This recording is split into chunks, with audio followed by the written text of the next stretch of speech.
Mbote na bino na benyoto bokolanda biso partout monde entier bisika nyoto bozali na mboka ya banoko otoko benga Europe na mboka bapaya oyo bandeko to bazali oyo bandeko to komona bango bandeko ya bamputu oyo bamputu o côté bazali to benga bango ba frère ya bambunda bokolanda biso partout monde entier bisika nyoto bozali na chaîne oyo bolingaka KTG Culture. KTG Culture et donc on peut sabino ba information o etali culture donc on tali sabino émission o etali masolo pe mabina ya bana mboka oyo ezali masolo o etali culture donc kota na kati ya bozindo ya culture bandeko bokolanda wana na bosanité cordon oyo azali akolanda biso John Makese Israël Makese place azali talaka papa moko malamu asolaka bien azali bien na ba travailler na ye oyo bazana sima Chardeli Nseka grâce Sembo na Joseph Ndombasi Joseph Ndombasi oyo toko benga bandombasi na lingala oyo bokoyeba lolenge ni ezali bandeko tobosanité masona biso o etali culture tozali na bino elongo toko beta vraiment masolango tokoti na bozindo na libenga mokote na libe na moto oyo ayebi makambo yango o etali bamputu akoyebisa biso ekolo bamputu e alibe nini ekolo bamputu bawuta wapi et puis babima wapi yangwana toko sola na oyo azali wana ako se présenter mbote papa journaliste bandeko bakolanda biso na émission masolo pe mabina oyo ya chef Ngungi Nzamba to ali kobeta masolo ngo papa awa oye okuti plateau ya KGT culturel omona ngo lolenge bonne papa na sepeli naneto okuti plateau eza kitoko nature makambo ya bien basepeli mpe ndenge bobengisi biso na esika oyo mpona tolobela makambo oyo otali bamputu vraiment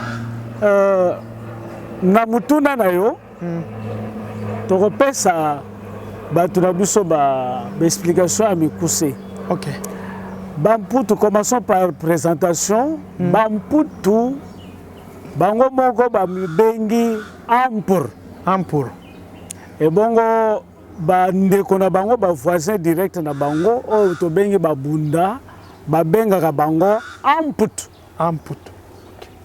et na français tobengi bango les ampours ou encore les bamputu na kikongo ya l'état les ampours ou les amputu ampur ils habitent bon bazali mingi na secteur doué secteur doué zwami na territoire ya Bulungu district ya Kwilu province ya Kwilu na République démocratique du Congo et bamputu ou les ampours bauta Cameroun wana bauti Cameroun bakota lolenge boni bakiti na nzela ya Gabon Congo Brazzaville bakiti Angola à partir d'Angola bakatisaki ebale likolo ya pont mais pont wana babenga yango oko holong c'est-à-dire ezalaki pont normal te ezalaki nzete oyo ya munene ekweya de part à d'autre ya rivière et ça te mythe nde tobengaka mythe parce que kokamwa nzete ekatisa ebale ngambo na ngambo ebongo bato ba traverser balekaki nzete wana okolong soki mpe okenda na bamboka ya babunda na idiofa bakobetelo mpe lisolo ya okolong alors à partir de là continue ki nzela kikwit finalement bake kokoma na kimputu nseke wana déjà tokoti côté ya rive droite ya Kwilu ya rivière Kwilu kimputu nseke à partir de là baumelaki na kimputu nseke bango na bavoisin babunda mais eloko moko esalaki que babunda na bamputu bayaki kokabwana siko bakabwana kilo lenge nini bawulela kini histoire yango eza moins compliqué mais deux versions oyo toyebi Première version, elobi que Mobutu asalaki mabe na ndeko na ye Mubunda. Mais lokola bazalaki bandeko moye babunda ezate moye pe bakende tribunal ezate bakabwanaki à l'amiable. Lisolongo ezalaka nini bamisusu balobaka eza nguba oyo tobengi na munoka na bakoko babengaka nzukumai le vanjou. Mais bamisusu pe balobaka non ezalaki vanjou te ezalaki problème ya infidélité kotaki moko na bango akenda abimangi na mwasi ya moninga yango nde epesaki petopale eyaki kosala séparation. Merci beaucoup Papa David Mofele. Bandeko bakolanda biso et surtout tozana posa vraiment koyeba bamputu.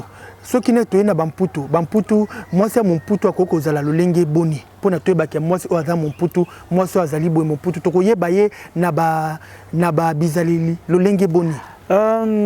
Moi c'est mon putu en réalité dans le temps et pas ya bamputu prostitution ezalaka te. Comme on a jeune fille ou bien jeune maman, zo telengana, zo kende waya, non, il n'y en avait pas parce que mon putu azalaki mutu moko respectueux. Et surtout, moi c'est mon putu. Azalaki très respectueuse. Wana tozo beta lisolo ya tango ya kala. Parce que pour le moment, il est devenu difficile. Na brassage autosali ba école belé kota oya boti na école hôtel oya keko bota. Mais dans les temps mon putu ne pouvait pas épouser moi si à école mususu pona ke bayebi ke moi si pe mon putu akoki jamais kolinga mobali ya école mususu ezalaki mariage tobengi endogamique voilà c'est-à-dire na kati ya famille. Et d'ailleurs, c'est comme ça que nous comprendrons plus tard. Et puis, tu vas expliquer en gros, Makambo Tobengi Kitwil. Parce que Kitwil, effectivement, il y a à côté, il y a Bamputu Wana, et ça pensa très fort. C'est que Bamputu, ndengo beti lisolo bongo lo linge bandeko ba kolanda biso Bamputu so na si abali mwasi ekolo wana so mobali a dévier wana aki alingi mwasi côté mususu yango na bakobale kinchudi yango e okotsa non au contraire kintu les a nini kintu les a mariage préférentiel c'est-à-dire dans kati ba Bamputu nde ba balandaka eza na mariage o balingaka mingi yango to bengi mariage préférentiel. La lingala to benga beboni pona bandeko ba ko yango nazo benga kitwili. Kitwili. Mais na kati ya kinawa e koma kaka bayaji ba kitwili. Ba kitwili mais ba ye ba kate kitwili ngo ezalaka nini. Bandeko balandi KGT culturel to kolanda masolo ya prof David Mofele akobetango. Qui tu les alliés mariage préférentiel ndé na uti oloba. Eza lokola ngai naza koko. Ou bien noko. Parce que pas ya ba mputu mariage c'est le maka à 3 niveaux. Moi na moi si azana 3 relations. OK? Na kete famille. Relation na ye na papa na ye. Mokolo mwana. Non, tata ya mwana. Eza na noko. Oto bengi mokolo ya mutu. Donc propriétaire ya mutu wana ya mwasi.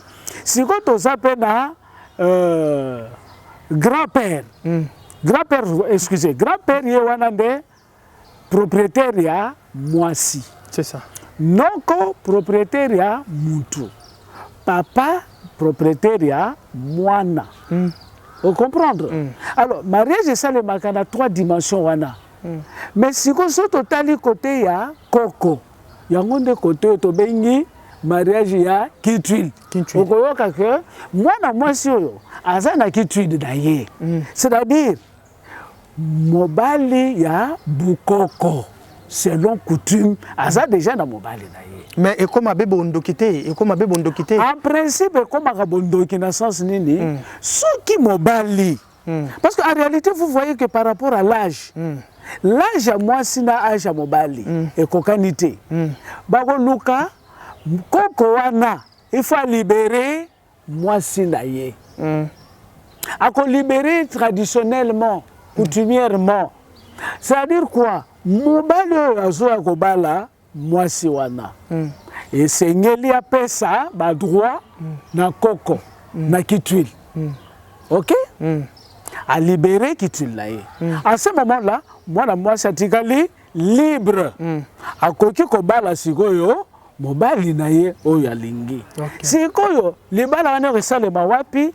Esalema à partir na ndako ya papa. Noko pe aye. Basali nini? Libala. Tu comprends? Maintenant, pensez à Batou de façon générale.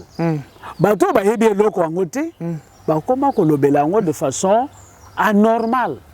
Et comment on dirait eloko moko négatif. Mais en réalité, dans la culture, eloko négatif on est parce qu'on ne l'épouse pas, mais de façon c'est comme ça au monde. Bana bayanzi ndenge utaki kopozenga mutu na bana baya bamputu na côté du sud bayanzi. Bon, c'est vrai que bamputu baza bandeko ya bayanzi, baza bandeko ya babunda, voilà. Mais moi na mputu akoki jamais kosala kindumba parce que ayebi que mobali na ye traditionnel azali. C'est comme oyo tobano loyoka et pas ya bandeko na biso baluba. Baluba balobaka nini? Moi c'est mon luba ko sala kindumba te na kati ya libala. Pourquoi? À cause ya ba coutume na bango. Vous comprenez ça? Mais aujourd'hui, je crois que modernité ils ont ça biso tort ou raison parce que tu commences à n'importe quoi. Mais na kati ya coutume ya bamputu.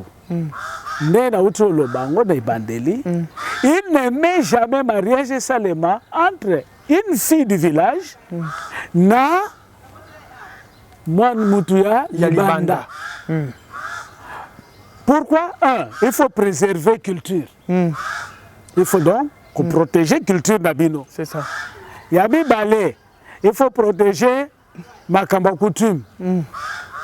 Et il y avait même Babiloko babando loba mutu so yake ko bala moi si côté mususu ba ko pese jamais et sika ya ko kata elanga polona abuka asala mbongo et ko sale maté. Voilà un peu coutume ya bamputu par rapport à mariage wana. Bandeko bakolanda biso partout monde entier na chaîne oyo KTG culturel. KTG culturel bomoni toko beta masolango etali bamputu tozali na moto amayele otoko benga David Mofele. Ali moto amayele ayebi vraiment ekolango ali pe ekolango. Moto amayele David Mofele, papa David. Toko yeba lolenge boni mputu pona kobala mwasi ya mputu tokobala ye mputu mputu tokobala ye lolenge boni pona tokomona bekolo mosusu pona kobala mwasi il faut tout ça là ba $500,000 ba $3,000 il faut que sangisa il faut que ça tout ça wana kende pona awa toje bate mwasi ya mputu bandeko bazana Europe hakolanda biso partout monde entier tokobala mwasi ya mputu lolenge boni. Merci beaucoup pona mutuna. Babala kamwana mon putu c'est très compliqué. C'est compliqué parce que pour na bamputu d'autres alliés symbole. OK. Symbole. Et ça est loko evandisi libala entre fille na garçon. Ba pesaka na kati ya coutume bon lelo makambo chaja. C'est vrai, mais au départ na coutume oko kendo sololi na mwana mwasi oko pesa ye elembo elembo wana asba ko présenter pa ya mama na ye mama de muto ko mema e pa ya papa oloba non mwasi mwana mwasi oyo aza yanga c'est vrai mais nkolo na ye azali c'est qui l'oncle bakomema ye epai ya noko noko akoyamba bango base fixe basengaka biloko ebele te dans le temps c'était juste ntaba masanga et d'ailleurs masanga mila hein mais ah kini sona toye papa mon putu masanga mbila akobwakela mais justement awa na ilongi biso to lobela babwakela kindo mbasi non biso to lobela na de deux niveaux traditionnel na moderne je crois que c'est ça ta question mais mutuna no ezalaki par rapport à traditionnel ezalaki pour la modernité c'est ça dit soto zongi na tradition oh boye la biso groupe électrogène radio et plasma banin wana ezali lisusu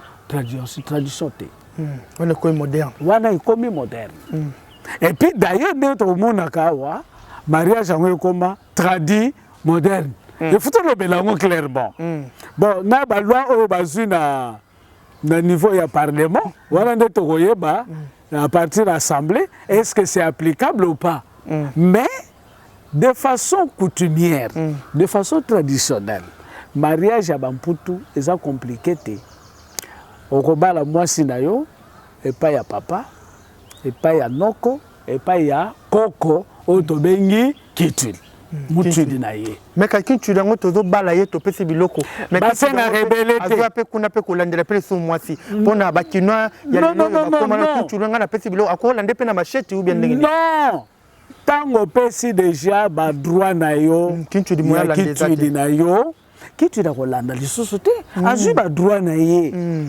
à se libérer et puis à libérer pe mbala moko nani mwasi wana akomi libre akolande lisusu pona ne non akolande lisusu te bandeko bokolanda sili bomoni ndenge tolobaka bato nde mitema mabe soki par exemple mutili na yo wana azalaki mutu mabe wana nde akobanda kolanda c'est comme ça koyoka oh azazuwa toloba zwa abomiye non mais au départ ce n'est pas ça c'est un problème d'entente boyokani boye oye kobala mwasi na yo bakoyebisa yo vala mutili na ye wana papa ye wana noko ye wana bakei basangani basali nyonso yo olibere kote ya mutili opesi par na ye et ya noko opesi ya papa opesi siko ba olandelo pona na mais papa David kamoko est très important bandeko ba kulanda biso partout monde entier na o etali kinchudi wana tangu okopesa biloko na tangu za mobali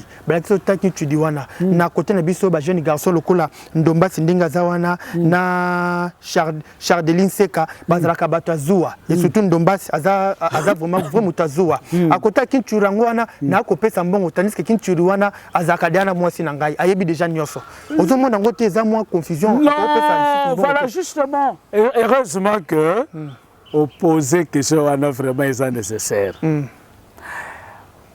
tango nazoloba makambo mutili wana kitwiti eza te que kitwiti wana abimaka na mwasi na ye bandeko bokolanda biso partout monde entier ala abimaka na ye te parce que aza mwasi na ye abukoko mais akokende jamais que bolimisa basangani bake kotambola bavanda esika moko non c'est pas ça ce n'est pas ça mutili ndenge nazoloba eza maria eza les relations coutumières mais ezopesa droit te que mutili akende kotambola na mwasi wana non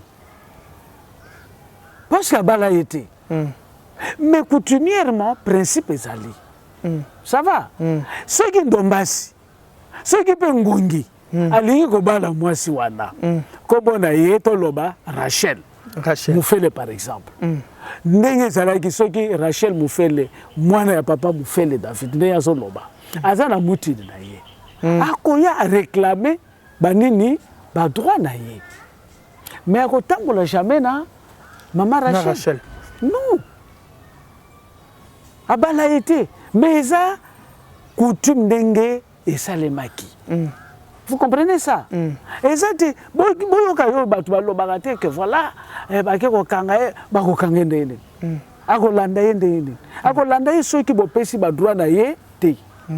vous comprenez ça? C'est comme un papa. On peut se droit à papa té. Ndeni no kobenga mwana na ye, mwasi na yo. Tant qu'on peut se droiter. Je crois que partout c'est comme ça. OK. Libala est consacré à quel moment? Babengi libala tango moi mobali akei na moi liboso ya batu. Ba témoin bazali, ba famille bazali, moi si ye wana, papa na ye avandi, maman na ye avandi, nonko avandi, koko avandi. Ba di bon, ngangongi na ye kobala mwana yo Rachel. Ça va? Au pesi biloko na yo. Basali nini? Bazui, ba libéré, moi si na yo. Voilà, c'est ça le mariage. Merci beaucoup Nkumu David Mufele moto amayele oyo atali bamputu yangona toko lobelango. Papa David Mufele toko tala bamputu baliaka bebi loko nini pona bandeko ba kolanda biso taton halingi mputu alobino teke fameux bamputu bazoya akolambela bango eloko nini pona baliaka. Merci beaucoup. Eloko na ebi bamputu balingaka mingi mbika o balambi batie mbisi na kati mungusu ngolo je ne sais pas encore, je ne sais plus quoi, mais en tout cas ceux qui bolambeli bango mbika ya nsunga munene ya mbika biloko no c'est ça na kati pilipili ezanga te na côté bango babengaka pilipili wana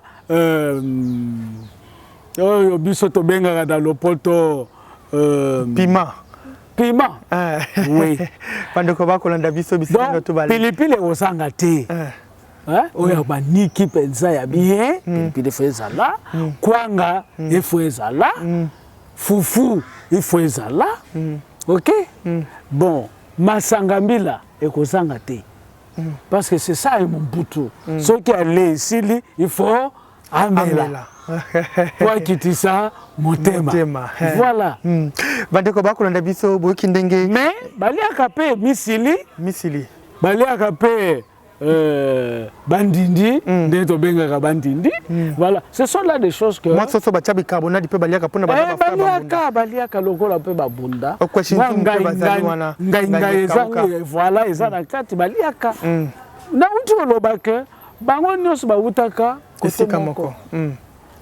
O kwesingani o babunda baliaka banani bamputu pe baliaka ya bango bako kausa ngai et puis après balambi yango baliaka kutu bazui ngai basangisi na mbika.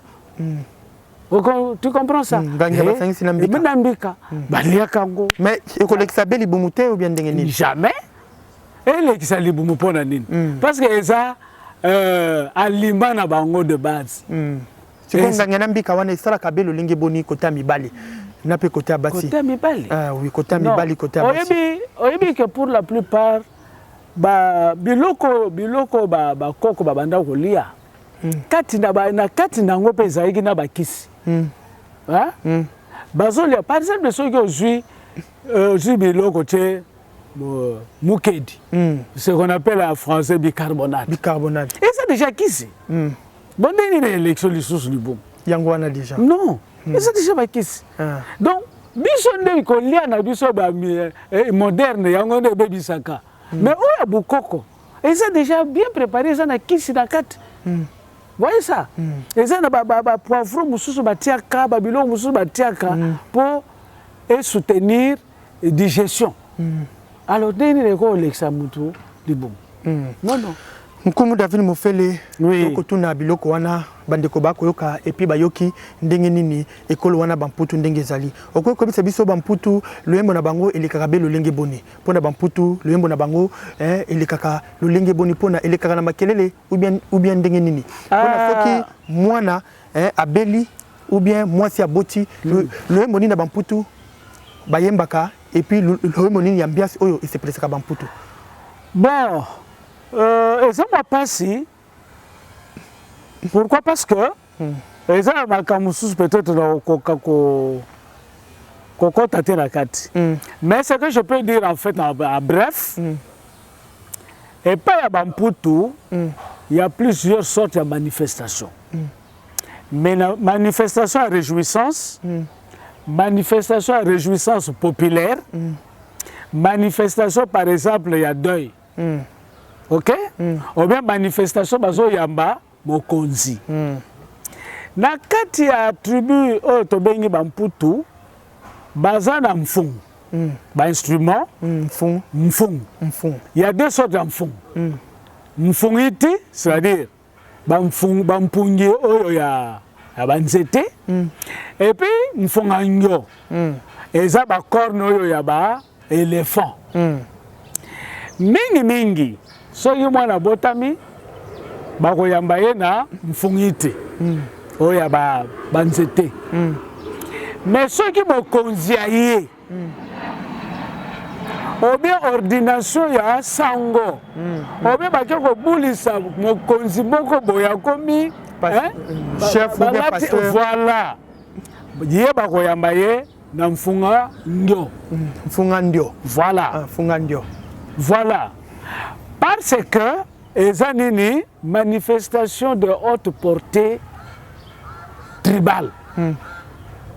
Ok? Mais ceux qui m'ont botami, bako yamba ye, na ba mama mususu bako yamba pona mwana wana. Ok? On appelle ça ankin. Ankin signifie makina. Makinu, mabina. Mais la danse, les réjouissances. Voilà, c'est ça le Mumputu. Hein? Mais ceux qui, par exemple, le Moutakufi, parce que le bac la réjouissance, na cérémonie ya pasi. Moutou ceux qui a koufi, prenons une grande maman, une vieille dame qui a vécu longtemps. Il y a ceux qui a koufi, barolela na mfunga noan. Mokonzi ceux qui a koufi, barolela na mfunga noan. Mais pas un jeune. Ba jeune lokola bino boye, a koufi ba jamais ba robema mfunga noan na te. Et ça est là. OK? Et donc, tu as compris de ce que je voulais dire par rapport à Mutuna Nayo, ya Koyamba, moi na botami, baptême, bakosala nini. Yango wana nde Bamputu, lenge Bamputu basalaka. Bandeko bokolanda biso wana ezalaki nkumu David Mofele oyo azalaki na biso abeti masolango bandeko partout mona te bisika bozali mama Amina overdose na Hollande na pesio mbote mingi na bosanité mama oyo boss led Jackie producteur makasi oyo azawana na pesio vraiment mbote mingi na pesio mbote mingi merci na ndenge bozolanda biso toujours na bosanité Ndombas Makese donc Ndombas ya bandombas oyo toko benga Joseph Ndombas mobali ya pembe mobali mo monene atonda na nyonso na pesio merci mingi to bozanité Keren Manzambi to pesio merci mingi bandeko mandaka na biso comme na suka nde tokoloba na nkumu David Mofele akoyebisa biso makambo etali Bamputu. Oui, merci beaucoup. Matondi ya mingi Ampur Mbarabe. Merci. Parce que Kolobela Biloko ya Bukoko eza na bato ba kanisa eza blague. Toza na période to bengi mondialisation. Mondialisation ile lingelo banini. C'est la culture unique. Monoculture. Et pourtant ndenge nzambe akela bato. Apesa bato na bato culture na bango. C'est ça. Toko comme jamais mundele nanga mutu mwindu yangwane loko eza culture moko yangwane loko eza ko bomba ce qui est bongo alors to yukanda mais bomoni tango bango bazoya epa na biso eza po bakunda culture na biso bakunda biso na ba culture na biso ya bango banda ko konza biso nyonso. OK. Alors na kosenga na Bamputu nyonso partout où vous êtes. Soyez fiers d'être Mumputu et parlez de votre culture sans peur. Parce que c'est ça ce qui fait notre spécificité. Yango ne sali biso to sala biso Bamputu.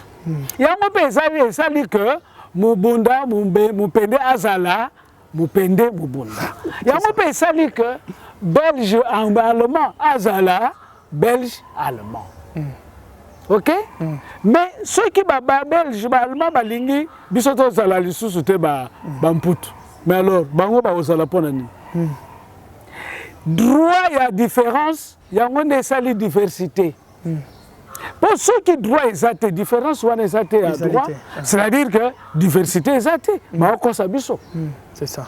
OK merci. Voilà et là qu'on a au senga na beti c'était to bomba to kangama na ba culture na biso yango ne sali identité na biso.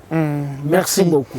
Merci bandeko boko na biso na ngambo masini na moni grâce à Sembo na Chardeline Seka na Joseph Ndombasi bako sala biso sini ngonga epusani ngonga ekoki na pesi bino merci na ndenge bino boko landa biso pe bozuita kolanda masolo etali émission masolo pe mabina ya mboka oyo ngawa bino ndeko chef Ngungi Nzamba toali na bino toko masolo et tali batunyo surtout na pesi bino merci na Nkumu David Monfele muto mayele oto yambie atelsi biso bamputu batu mingi baba kite bamputu bazanini bamputu ba uta wapi yango Nkumu David atelsi biso yango na pesi merci na bino nyoso tu bolandi biso kimia na mabota na bino ndeto tikali mbala sima toko yeba pe masolo yango toko tala bamputu bayembaka ndenge nini bamputu basima bango za ndenge nini boko monango pe boko yebango oyo eza chaîne KTG Culture, Makamitali Culture, Toko Lobela Culture, na pesi bino, merci mingi, kimia, na mabota na bino, Tokutani Mbalasima. Ciao, ciao.